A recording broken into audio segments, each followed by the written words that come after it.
parole guérit nos vies. Ainsi, bien-aimés, en signe d'acclamation dans nos maisons, nous acclamons le Seigneur et nous acclamons sa parole ce matin. Nous acclamons en signe d'acceptation de sa parole. Règne au travers de ta parole ce matin. Sanctifie-nous par ta parole, Seigneur. Merci pour cette parole que tu nous envoies. Qu'elle nous édifie, qu'elle nous fortifie, qu'elle suscite la foi et que, Seigneur, qu'elle nous fasse du bien. C'est dans le nom de Jésus-Christ que nous avons ainsi prié. À l'aide du Saint-Esprit, nous disons Amen. Amen. Bien-aimés, nous acclamons le Seigneur et nous invitons le révérend Dr Daniel Kawata pour l'exhortation de ce matin.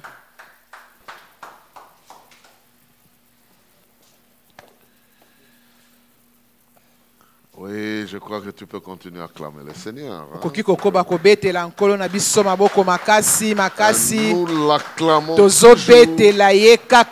Nous l'acclamerons toujours. Parce qu'il mérite nos acclamations. Il mérite même nos cris de joie là où nous sommes. Nous pouvons être en confinement, mais le Seigneur n'est pas en confinement. Sa parole n'est pas en confinement. Sa joie n'est pas en confinement. Son pouvoir n'est pas en confinement.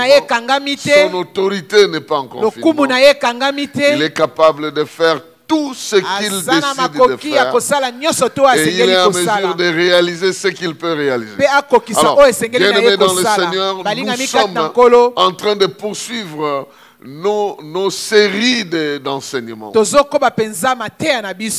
le thème général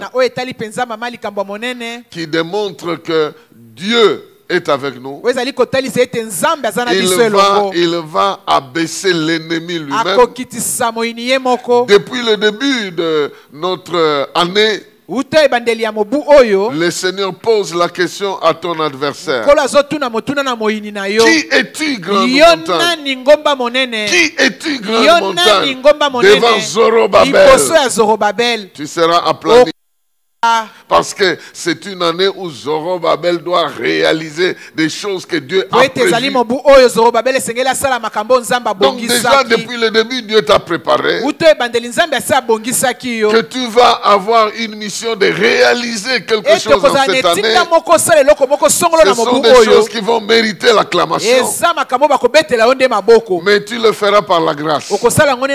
Parce que ton ennemi sera abaissé par le Seigneur.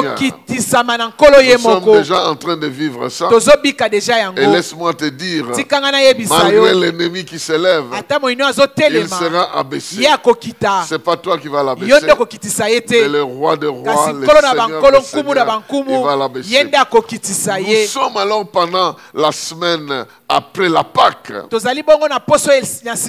La semaine qui sépare la Pâque de la Pentecôte. Et ce qui nous intéresse aujourd'hui, c'est de savoir comment nous pouvons bel et bien bénéficier des réalités de la Pentecôte. Comment nous pouvons prendre en possession les réalisations de Christ plutôt à la Pâque, je voulais dire. Christ a répandu sa vie, il a donné sa vie, il a réalisé sa mission pour que nous puissions obtenir de cette réalisation quelque chose qui doit nous accompagner dans notre vie.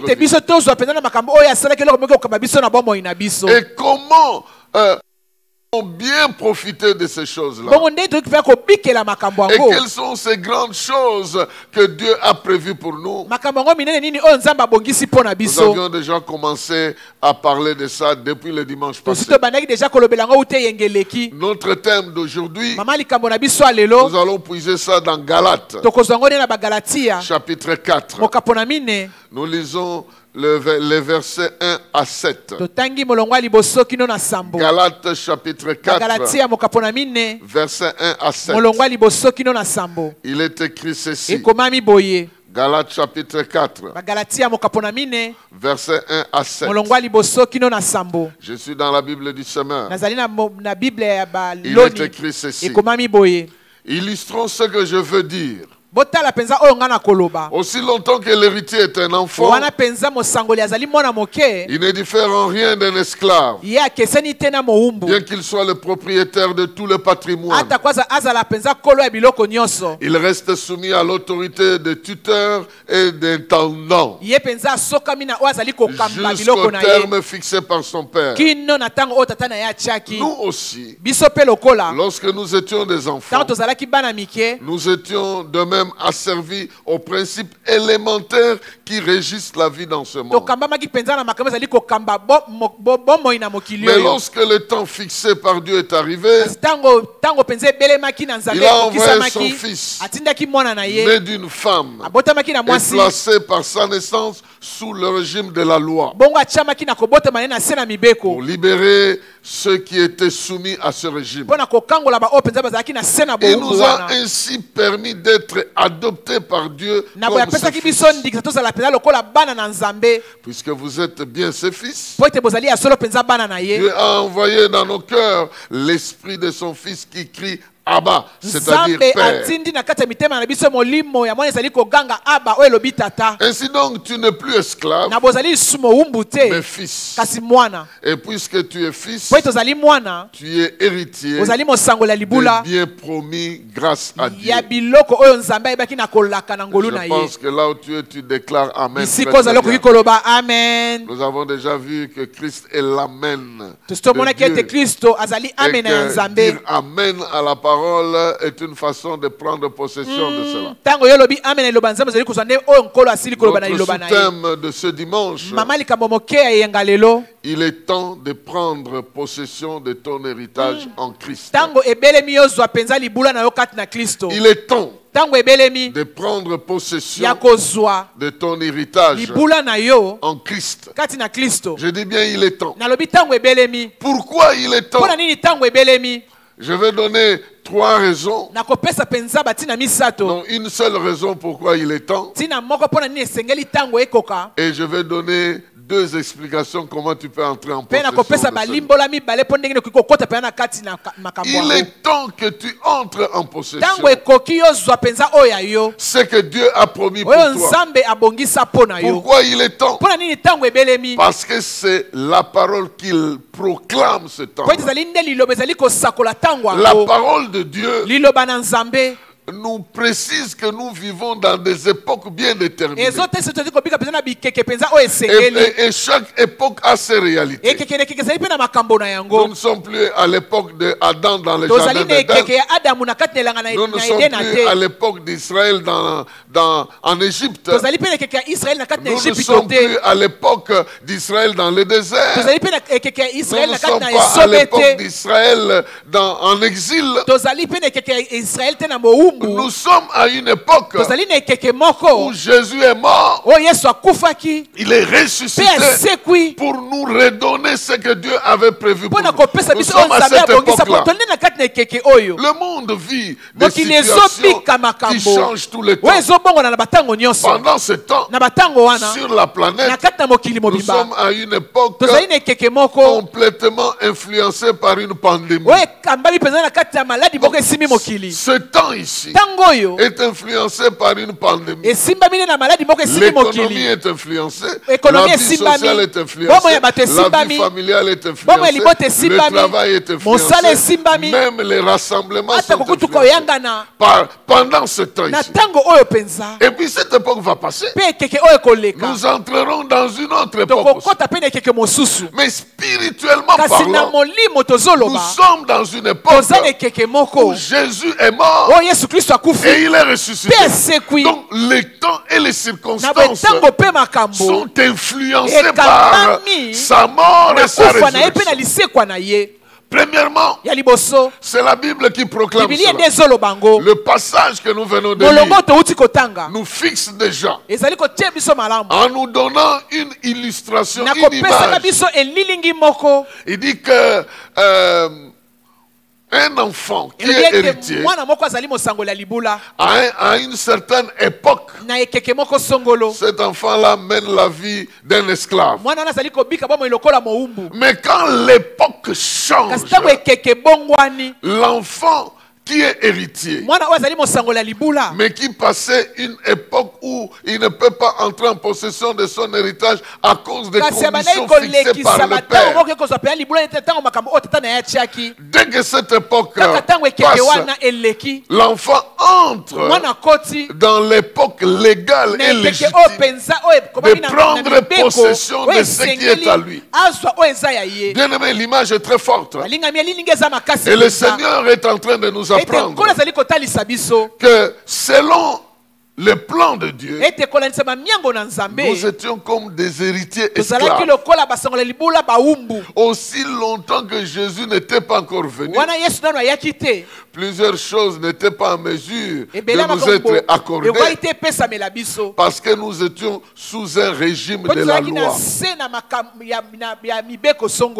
Entre autres, cette loi disait que pour rencontrer le Seigneur et communier avec lui, il faut avoir un sacrifice à offrir. Si tu n'as pas de sacrifice, tu ne sais pas aller voir le Seigneur. Et autant de fois que tu dois aller le voir, autant de fois que tu dois préparer un sacrifice à lui donner. Autant de fois que tu pêches, autant de fois que tu dois sacrifier quelque chose pour recevoir son pardon. Tout ça, c'est des dispositions que Dieu a prises. Des dispositions que Dieu a prises pour nous obliger d'être en communion avec lui. Malheureusement, nous ne savions pas communier avec ce Dieu-là. Nous ne savons pas obtenir la clémence de ce Dieu. Parce que la qualité de sacrifice que l'homme offrait ne satisfaisait pas aux exigences de Dieu. Et nous lisons dans Hébreux chapitre 10 où Jésus est en train de dire: tu n'as voulu ni sacrifice ni offrande, et tu m'as formé un corps, et je suis venu pour m'offrir afin que le pardon soit accordé. Bien aimé dans le Seigneur, ici dans Galates, on nous dit, verset 4, lorsque le temps fixé par Dieu est arrivé, son fils, né d'une femme, est placé par sa naissance sous le régime de la loi. Jésus est venu pour marquer le temps fixé par Dieu pour que nous puissions entrer en possession de notre héritage. C'est pour ça qu'il est venu. Si quelqu'un te pose la question, si Jésus n'était pas venu, qu'est-ce qui serait arrivé? Nous serions des héritiers qui seraient toujours en train d'attendre le temps marqué par Dieu avant d'entrer en possession de notre héritage. Vous pouvez voir un héritier qui est sans domicile fixe, alors que dans son héritage, il a droit à une maison. Il peut dormir à côté de cette maison parce qu'il ne réunit pas les conditions d'entrer en possession de son héritage. J'aimerais que tu comprennes ceci. Il y a des choses qui se sont passées pour que tu sois encore, que le monde attende encore le temps prévu par Dieu. Mais lorsque ce temps est arrivé, la Bible dit que Jésus est venu dans le monde. Il est né d'une femme. Il est né sous la loi. Il est né sous la loi.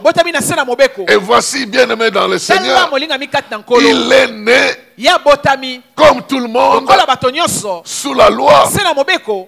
Il était faible. Vous vous rappelez même, il y a Hérode qui voulait le tuer. On l'a même fait fuir. Il est venu comme comme tout le monde vient dans le monde, se soumettre à la loi. Il est allé même se faire baptiser. Il est passé par toutes ces étapes. Bien-aimé dans le Seigneur, la Bible dit que Jésus est venu sous le régime de la loi afin de l'accomplir pour nous rendre capables d'entrer en possession de notre héritage. Je reprends le verset 4 et 5. Mais lorsque le temps fixé par Dieu est arrivé, il a envoyé son fils né d'une femme et placé par sa naissance sous le régime de la loi. Verset 5. Pour libérer ceux qui étaient sous ce régime. Il nous a ainsi permis d'être adoptés par Dieu comme ses fils. Dieu maintenant, après que Jésus soit venu, après qu'il ait accompli la loi, après qu'il soit mort et qu'il soit ressuscité, il devient le premier-né. Et dans la famille de Dieu, il n'y a pas qu'un enfant. Il y a des myriades d'enfants. Mais Jésus étant le premier-né, et parce qu'il est devenu le premier-né, Dieu maintenant est dans la légalité d'adopter les enfants qui doivent maintenant entrer en possession de leur héritage. Bien-aimé dans le Seigneur, ce temps a été précisé à cause de la venue de Jésus. Non seulement la venue de Jésus, mais ce temps aussi a été précisé à cause du testament. Il est écrit ceci dans Hébreux chapitre 9, versets 15 à 18. Hébreux chapitre 9, versets 15 à 18 nous dit ceci. Voilà pourquoi Jésus est le médiateur d'une alliance nouvelle, afin que ceux qui sont appelés reçoivent l'héritage éternel que Dieu leur avait promis. Car une mort est intervenue pour libérer de leur culpabilité les hommes qui avaient péché. Les hommes qui avaient péché sous la première alliance. En effet, lorsqu'il est question de testament, il faut que la mort du testateur soit constatée. Car un testament n'entre en vigueur qu'après le décès de celui qui l'a établi. Il est sans effet tant que le testateur est en vie. C'est pourquoi la première alliance non plus n'est pas entrée en vigueur sans aspersion de sang. Nous sommes en train de préciser que Dieu a prévu un temps, le temps pendant lequel nous pouvons entrer en possession de notre héritage. Le premier élément, c'est quoi? C'est la naissance de Jésus sous la loi. Il est venu naître sous la loi et il a accompli la loi. La loi qui nous empêchait de bénéficier des promesses, si vous voulez bien la connaître, il faut aller dans Deutéronome 28. Deutéronome 28 nous parle de la manière dont le Seigneur avait prévu de bénir ou de maudire les gens. Il a dit, si vous vous comportez de telle manière, voici ce qui va vous arriver. Si vous vous comportez de l'autre manière, voici ce qui va vous arriver. L'homme était incapable de bien se comporter à cause de la puissance du péché qui dominait sur lui. Et Jésus est venu, il a pris ce pouvoir-là, il a détruit ça à la croix. Il est ressuscité des morts. Donc, sa venue consacre l'époque où l'héritier doit entrer en possession de son héritage. Le deuxième élément qui nous aide à comprendre que le temps est fixé, c'est la mort du testateur. Nous disons que la Bible a deux testaments, l'Ancien et le Nouveau. L'Ancien Testament nous montre comment les choses ont été préparées pour que ça s'accomplisse dans le Nouveau Testament. Et la Bible dit qu'un testament n'a pas de valeur aussi longtemps que celui qui l'a fait est en vie. Il faut que le testateur meure pour que son testament entre en vigueur. Voilà pourquoi Jésus est mort, pour que le testament entre en vigueur. Mais ce qui est extraordinaire en ce qui nous concerne, c'est qu'il n'arrivera jamais au testateur de cette vie. Le nôtre, il est mort pour que le testament entre en vigueur.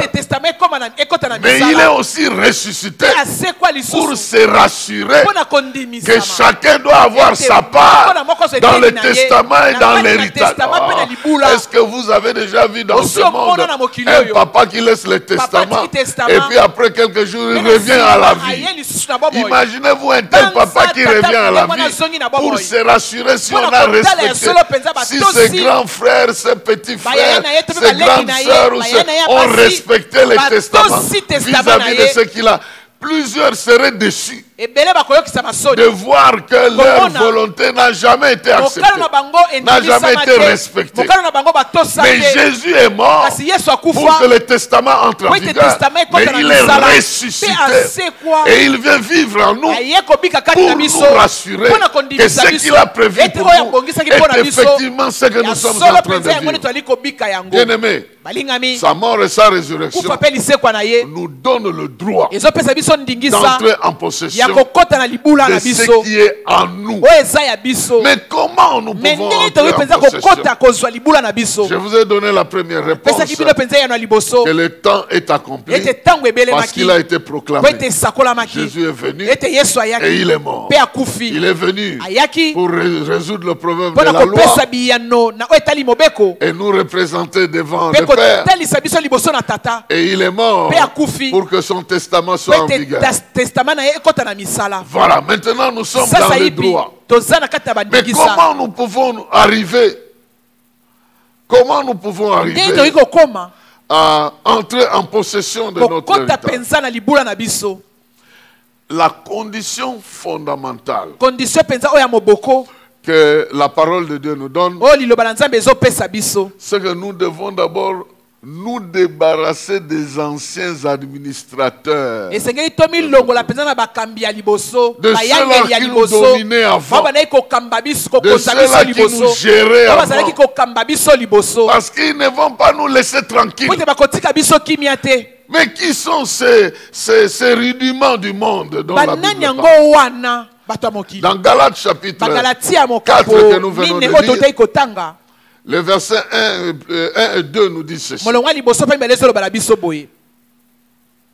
Aussi longtemps que l'héritier est enfant, il ne se distingue en rien d'un esclave, bien qu'il soit propriétaire de tout le patrimoine.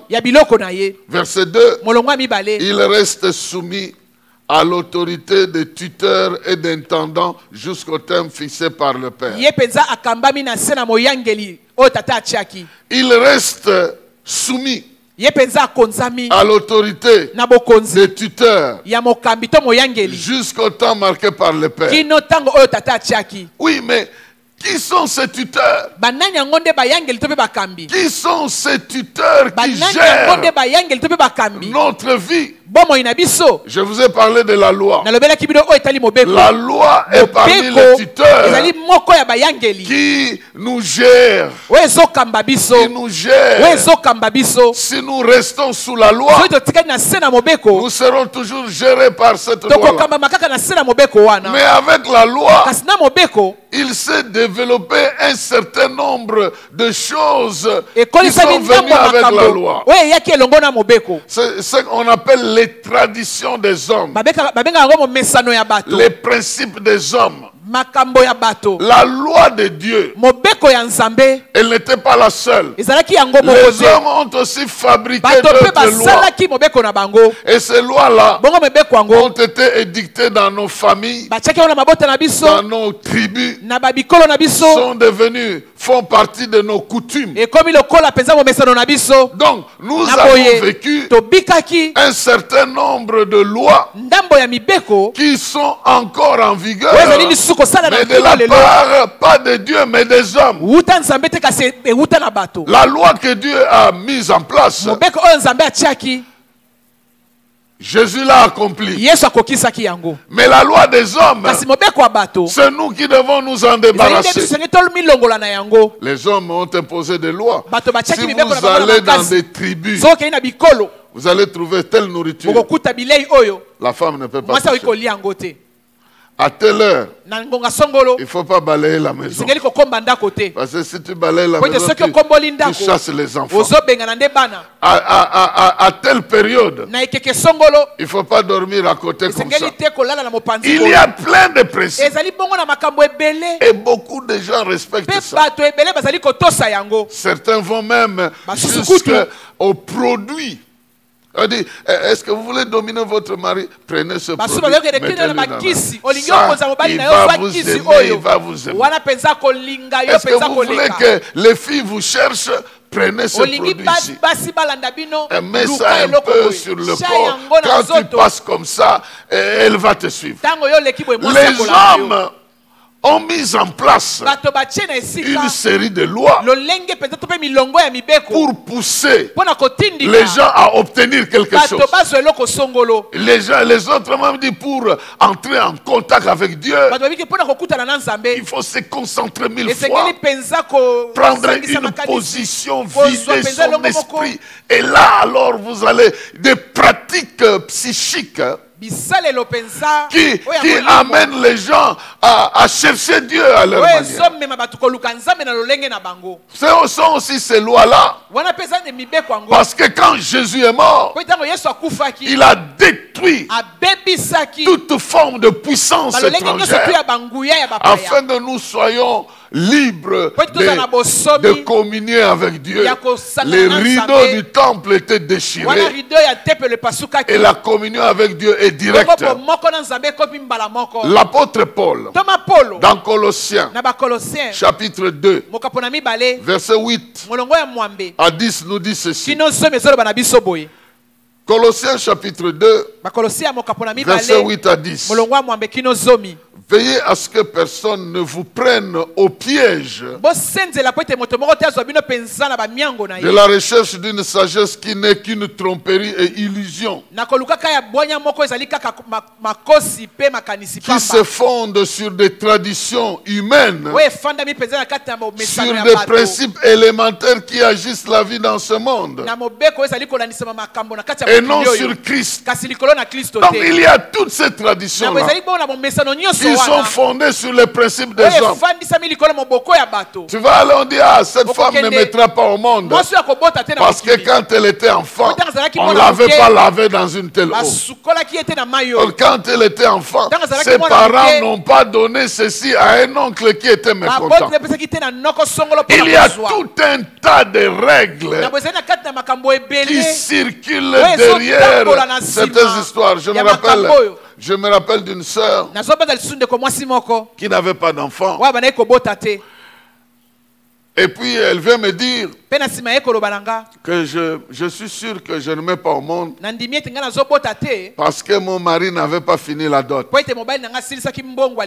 Et je suis certain que mes ongles sont en train de se plaindre. Je lui demande, tu es sûr que tout enfant qui est né sur cette planète ici les parents avaient fini la dot. Les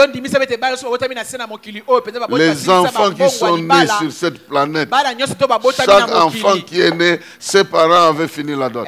Il y en a même d'autres, on n'a même pas doté. On n'a même pas doté. Ce n'est même pas officiel. Et les enfants naissent, même dans des circuits non officiels, ils naissent. Et toi, vous avez commencé par la bonne foi, ton mari n'avait pas assez, il a montré la bonne foi, et tu penses que à cause de ça, si nous croyons en ces choses-là, effectivement, ces choses vont nous gérer. Ça va nous gérer parce que nous-mêmes, nous nous plaçons sous cette loi-là. La Bible dit que ce sont des pièges de croire aux tromperies, aux traditions humaines qui sont des principes élémentaires de la vie. Au lieu de s'accrocher sur Christ, je lui ai dit, j'ai dit à cette femme-là, tu auras ton enfant et ton mari va compléter la dot n'importe quand. La dot, il doit la compléter, ce sont des devoirs.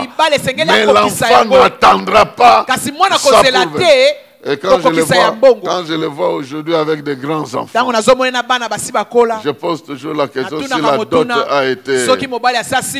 Il n'avait pas fini ça aussi longtemps qu'il y avait des enfants qui étaient en train de venir. La dette de la dot était toujours... Je vais vérifier ces derniers temps si c'était parce que il ne faut pas non plus abuser pour dire comme les enfants sont venus, on se fout de la dot. Ce qui est important, bien-aimé, c'est de comprendre qu'il y a des traditions des hommes qui nous poussent à croire que nous avons la malchance. Ceci et cela ne marche pas. Simplement parce que nous n'avons pas fait certaines choses. J'aimerais te dire qu'en Jésus-Christ, la malédiction de la famille, les liens de la famille, tout ce qui contrôle la famille n'a pas le droit de s'imposer dans ta vie. C'est toi qui dois te débarrasser de ça. Tu es un enfant dans cette famille-là, mais tu n'es pas soumis aux lois de cette famille qui te contrarie. Ta bénédiction vient de l'Éternel afin d'affecter ta famille. Il est écrit, crois au Seigneur Jésus, tu seras sauvé, toi et ta famille. Il y a des choses de la famille que nous devons respecter. Ce sont de bonnes choses. C'est des choses qui font que la famille existe. Mais lorsque ces choses-là viennent en contradiction avec les promesses de Dieu dans notre vie, nous devons croire aux promesses et non pas à ces choses-là. C'est ça que je suis en train de dire. Tu dois faire un choix, bien-aimé dans le Seigneur.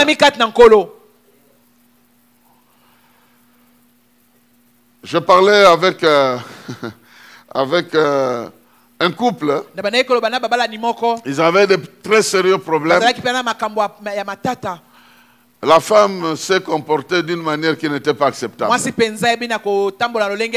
Et ils sont d'une tribu, si la femme fait ces choses-là, c'est la mort qui entre dans la famille.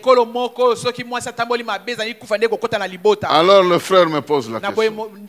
Ma femme s'est comportée comme ça. Chez nous, c'est vraiment... Il a utilisé un terme là qui m'échappe là. Alors, il dit, c'est vraiment la mort qui doit entrer. C'est le chi, quelque chose là. Il dit c'est la mort qui doit entrer. Je lui ai dit ceci.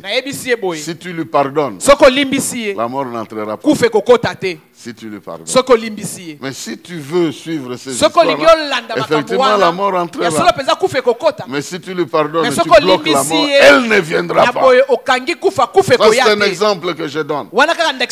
C'est pour dire, ce passage dit, il y a les traditions des hommes et les principes élémentaires des hommes. Écoutez, nos familles, nos ancêtres, ils ont commencé la vie sans référence d'une Bible ou de quelque chose. Ils devaient partir par quelque part pour s'organiser. Ils ont mis des lois à leur manière. Et ils se sont imposés à leur manière.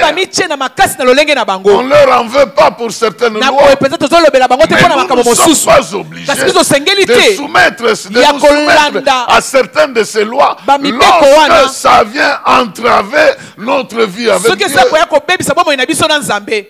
C'est très important. La Bible dit, il ne faut pas vous suivre ce principe-là. Le verset 9. Nous sommes dans Ephésiens chapitre 2. Le verset 9 nous dit, car c'est en lui, c'est dans son corps qu'habite toute la plénitude de ce qui est en Dieu. On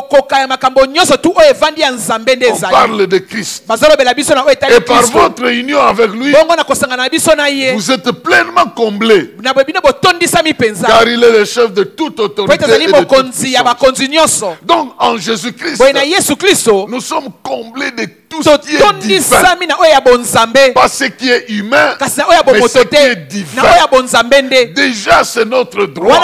Et nous avons la possibilité de croire en cela. C'est très important, bien-aimés dans le Seigneur, que nous puissions nous fier à Christ. Et ce que Christ nous communique par rapport à ce que nous croyons qui viendrait des ancêtres ou des puissances de ténèbres.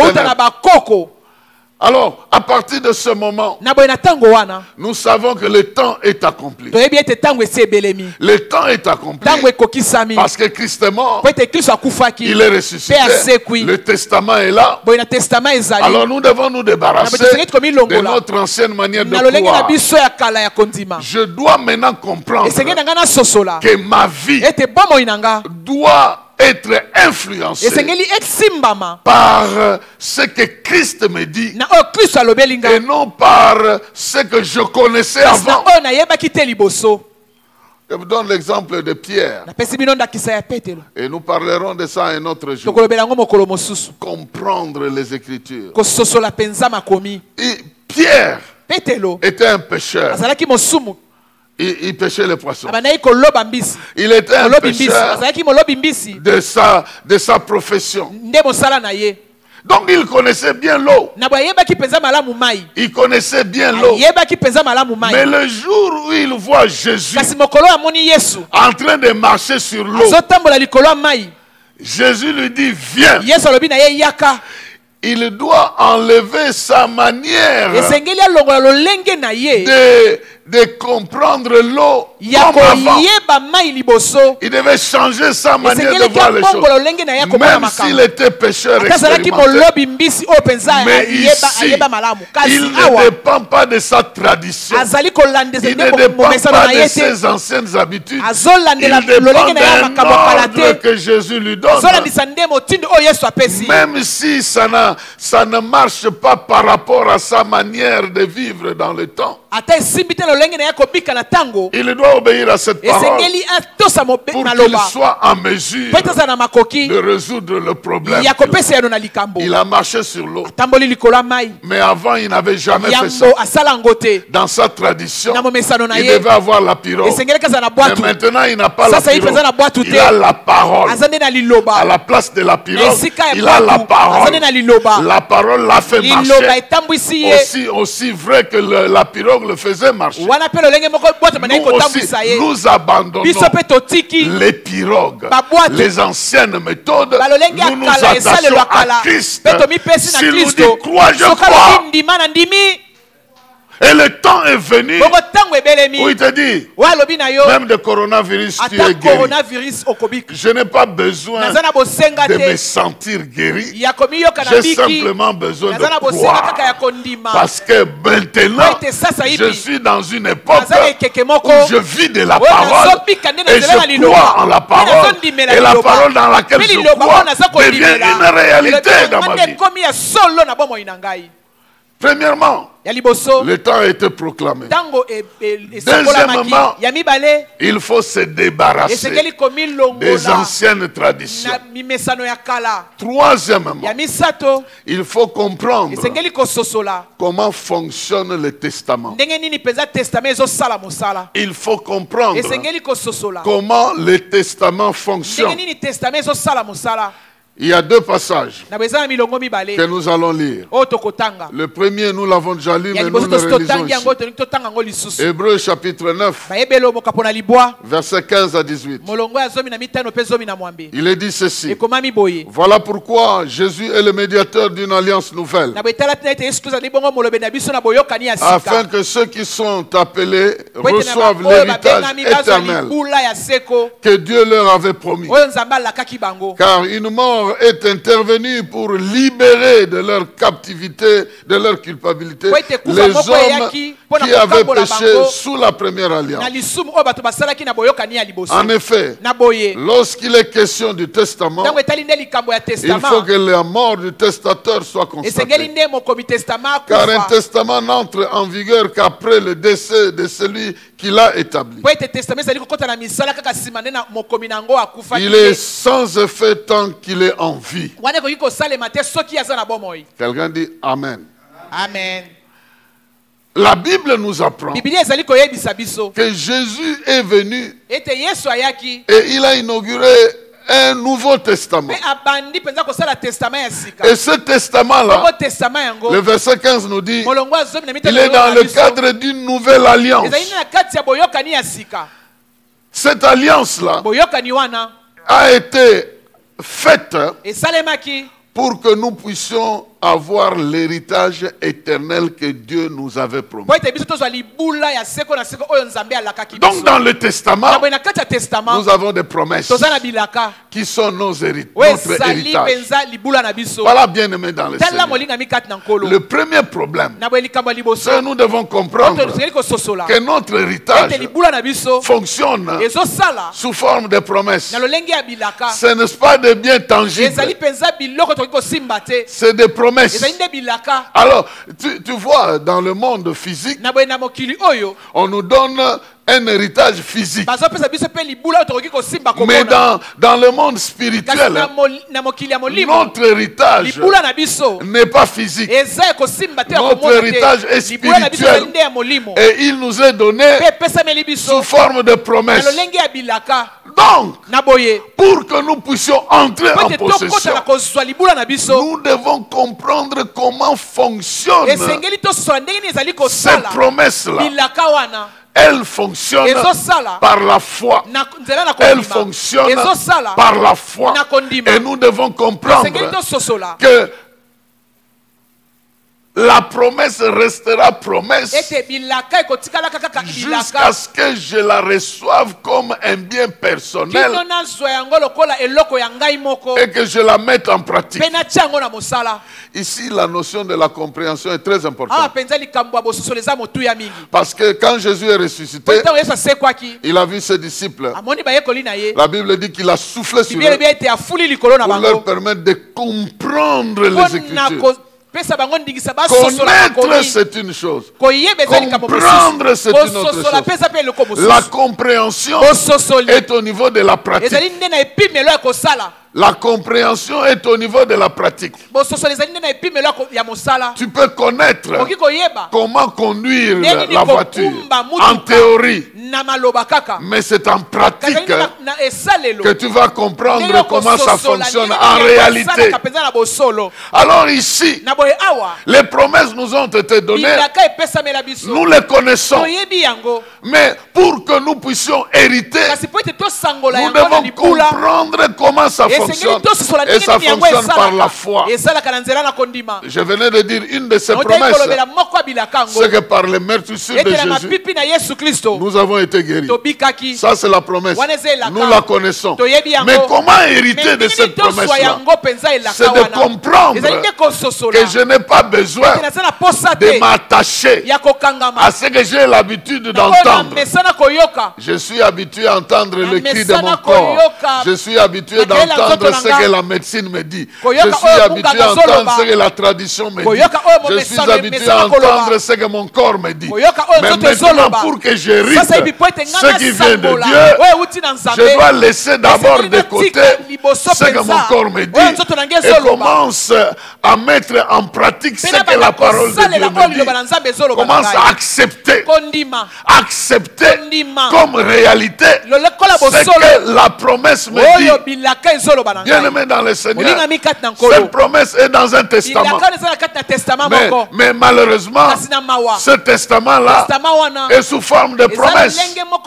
Il n'y a rien que tu puisses prendre de concret, pratique, matériel. Non. Tout est spirituel et tout est en promesse. J'aime un serviteur de Dieu qui disait ceci: j'ai tellement beaucoup d'argent que les banques du monde ne peuvent pas contenir ça. Alors je garde ça seulement en esprit. Quand j'ai besoin de payer une maison, je prie, je retire ce qu'il faut et je paye la maison.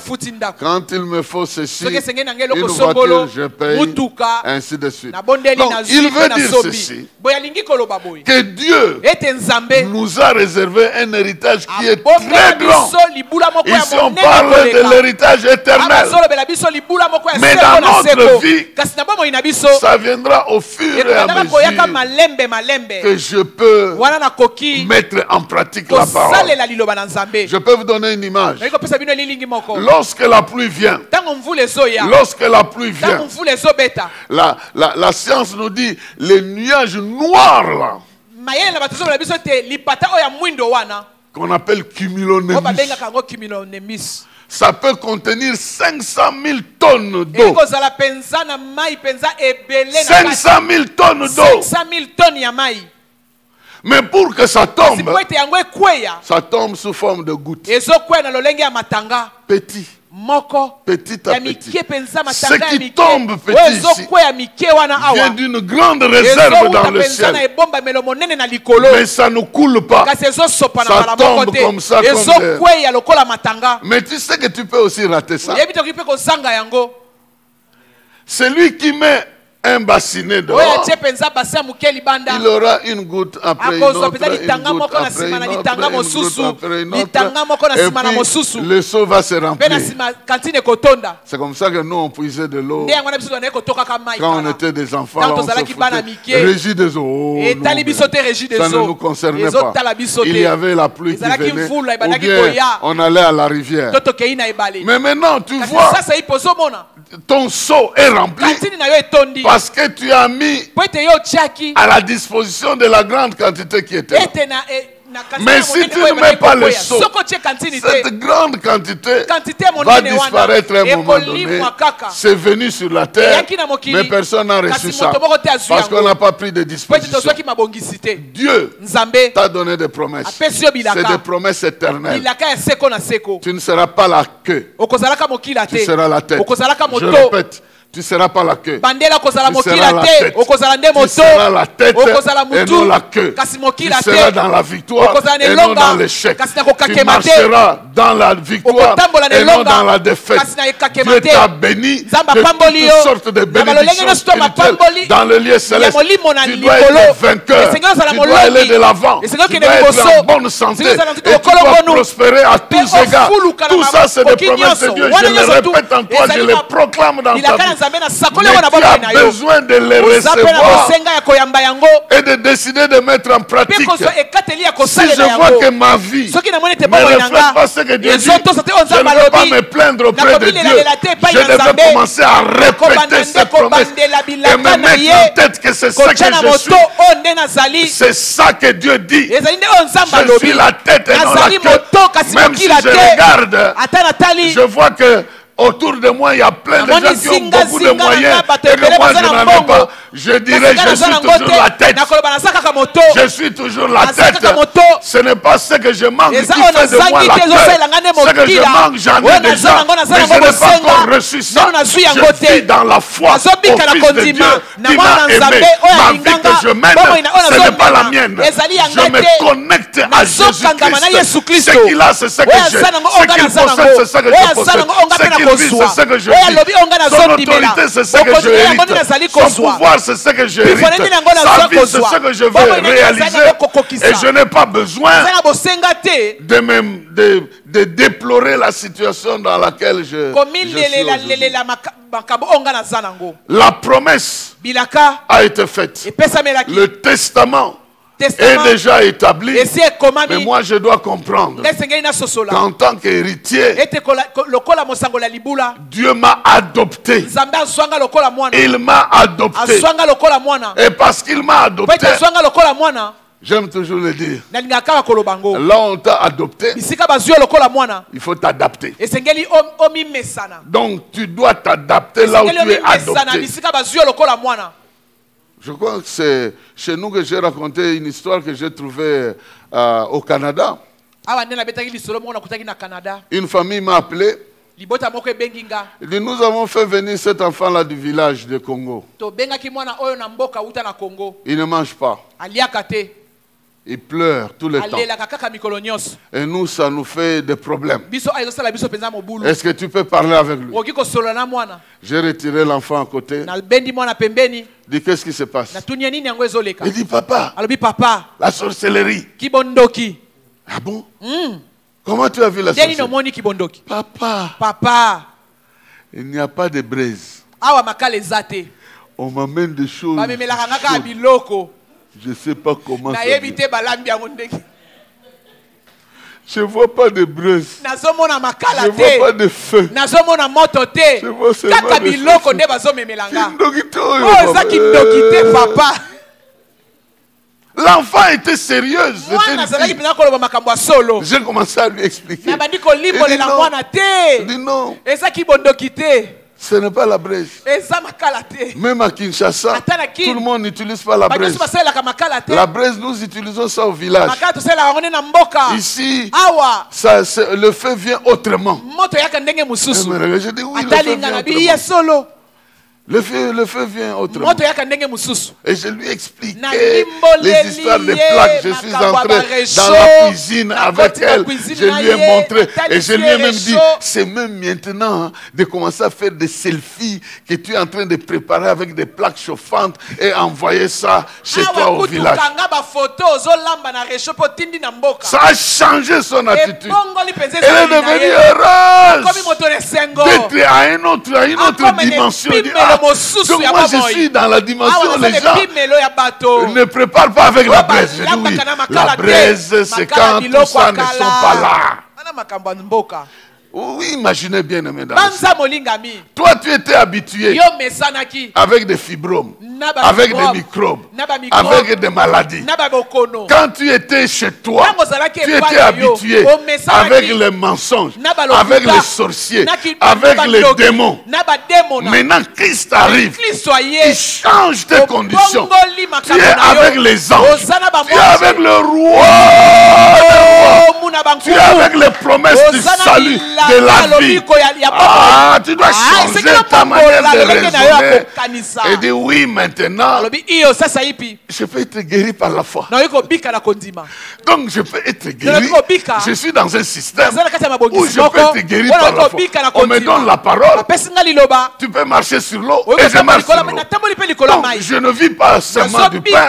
Je vis aussi de la parole. Et c'est ça la parole qu'on me donne. Donc je dois m'adapter. Je dois m'adapter. Qu'est-ce que la parole dit aujourd'hui? Et je vais l'appliquer dans ma vie. Même si c'est une nouvelle manière de vivre. Les disciples devaient s'abituer. Chaque fois Jésus le voyait, il leur rappelait. Rappelez-vous ce que je vous ai dit. Que je devais mourir et je devais ressusciter. Je vous avais dit ça. Rappelez-vous. Bien-aimés dans le Seigneur, Dieu nous a adoptés. Et il nous a donné des promesses qui sont intangibles. C'est-à-dire qui ne sont pas des biens matériels. Nous avons hérité des choses spirituelles que nous devons traduire dans notre foi est comme un convertisseur. Nous attrapons la parole spirituellement et nous la convertissons matériellement pour qu'elle puisse être utilisée dans notre vie.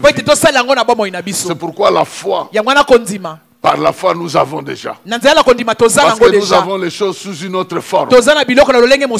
Tu as l'argent sous forme d'un chiffre de western. Tu as un chiffre de western. On t'a donné les 10 chiffres. Je ne sais pas si c'est 10, si c'est 14. Si on t'a dit voilà les chiffres de western. Ce n'est pas encore l'argent. Mais ce n'est pas moins que l'absence de l'argent. Donc tu es déjà en possession de l'argent sous une autre forme. Lorsqu'on t'envoie un M-Pesa, c'est un chiffre qui apparaît dans ton téléphone. Clan, $10. Mais tu ne peux pas casser le téléphone pour avoir les $10. Il y a une méthode qui existe pour aller là où tu dois aller. Nous aussi, les promesses nous viennent. Et la foi sait comment aller chez le Père pour transformer cette promesse en une réalité. Voilà pourquoi tu dois connaître le testament. En confinement, essaye de connaître qu'est-ce que Dieu a prévu pour toi. Donc, je disais que nous devons comprendre comment fonctionne notre testament. Il fonctionne par la foi. Il fonctionne quand nous nous considérons des véritables enfants adoptés. Hébreux chapitre 10. Verset 35 à 36.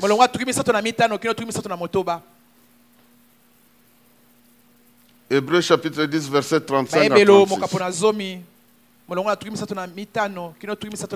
Il est dit, n'abandonnez donc pas votre assurance. Une grande récompense lui appartient. Car il vous faut de la persévérance qu'après avoir accompli la volonté de Dieu, vous obteniez ce qu'il a promis. Donc, bien-aimés dans le Seigneur, on nous parle de l'assurance. C'est une forme de foi. Donc, être sûr. Mais il est écrit, nous avons besoin de persévérer. Ah, c'est ici que j'aimerais terminer en disant, le temps est arrivé. Le temps a été proclamé que nous devons être héritiers, que Dieu nous a adoptés. Nous devons savoir nous débarrasser de notre ancien système de réflexion, de pensée, pour commencer à réfléchir comme des enfants adoptés.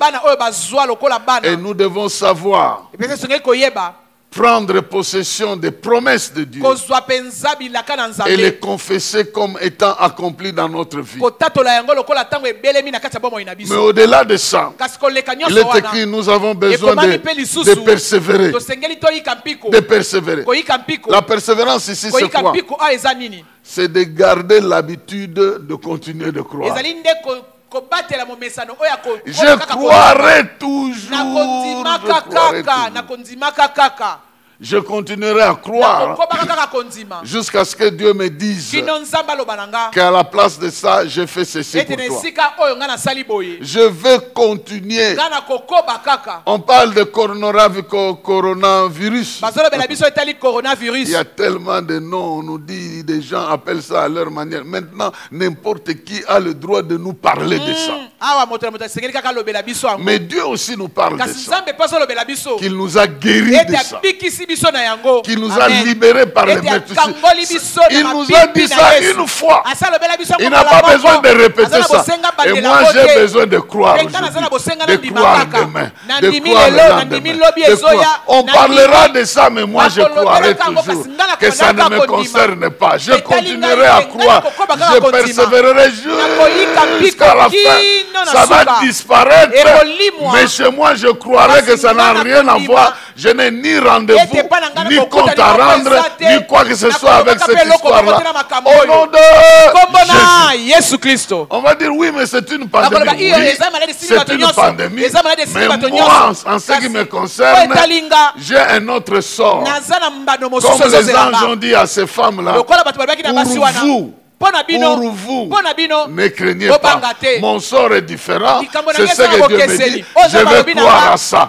Même si j'ai un peu mal au corps, je vais croire que ce que Dieu me dit reste la vérité. Je vais persévérer.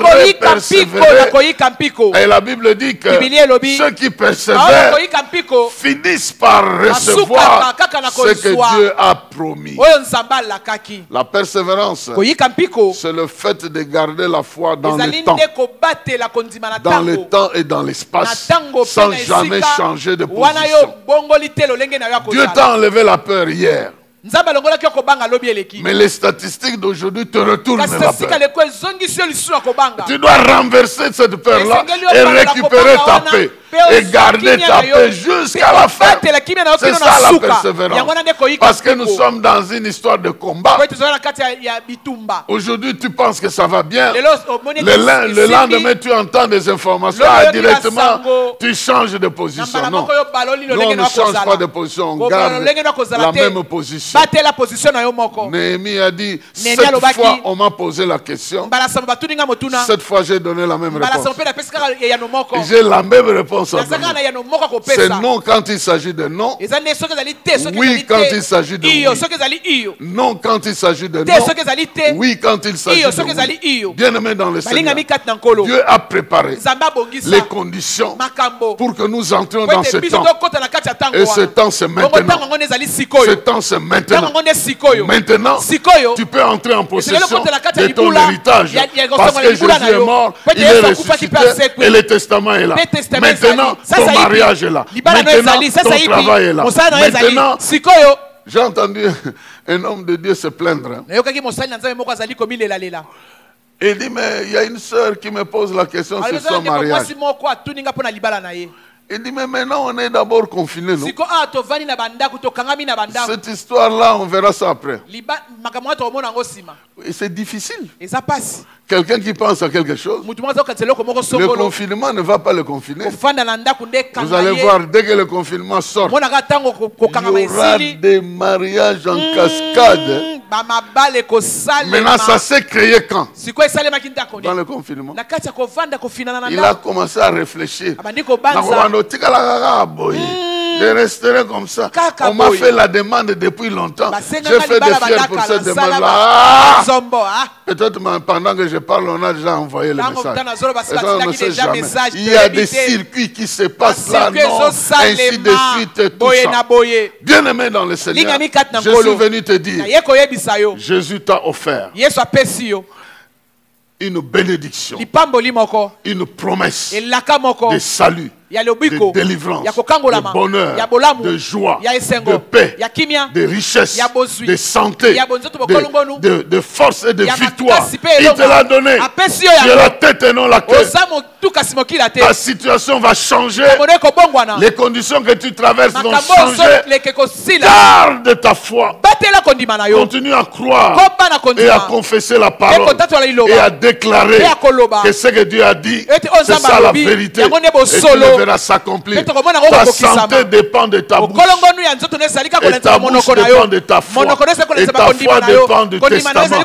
Et le testament dépend de Dieu. Dieu a déjà donné le testament. Ta foi a déjà saisi le testament. Ta bouche a déjà commencé à confesser. Continue jusqu'à ce que ta santé puisse avouer, accepter témoigner que c'est arrivé à destination. Que cela soit ainsi. Et que Dieu te bénisse par sa parole. Parce que le temps est venu pour que tu entres en possession de ton héritage. Que Dieu te bénisse.